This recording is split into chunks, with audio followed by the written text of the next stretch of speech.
So, pork binagoongan naman tayo for today's video. Ang mama nga nagluto ng pork binagoongan na ito. Una niya nga ginawa ay pinrito niya nga muna yung 1 kilo of pork. Pinrito niya nga lamang yan hanggang sa ganito na nga ang kanilabasan. Hinangaw niya na nga rin yung pork tapos sinunod niya namang iprito yung mga talong. Pinagprituhan na nga ng pork niya pinrito para daw mas malasa. Tapos sinunod niya namang iprito ng kaunti yung ating sitaw. Para mas masarap daw at medyo may kunat yung ating sitaw. Iba nga tayo ng version ng pagluluto ng binagoongan. Sa mama nga ay ganito ang version. At ang masasabi ko lang, napaka-the best talaga ng recipe na ring mama. Paano ba naman? Napakalasa ng kanyang ginawa. Maging ang talong at sitaw ay naglalasang pork. Dahil pinrito niya nga ito dun sa mantika na pinagprituhan ng ating pork. And after nga na maprito niya na yung sitaw, nagumpisa na nga siyang magisa ng bawang at saka sibuyas. At ang mantika na ginamit niya dito yung mantika ng pork na ating pinagprituhan kanina. Sunod niya nga nilagay yung Barrio Fiesta. Yung isang buong malaki nga ay kanyang nailagay din eh. Dahil mas masarap daw mas marami. Tapos nagdagdag nga rin siya nung spicy Barrio Fiesta. Pero 1 tablespoon nga lang nilagay niya para magkaroon lamang ng konting anghang ating pork binagoongan. Ginisa-gisa niya nga lang ng konti yung ating Barrio Fiesta na alamang. And after that,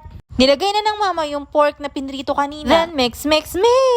Tinimplahan na nga rin ng mama ng konting magic sarap at konting asin.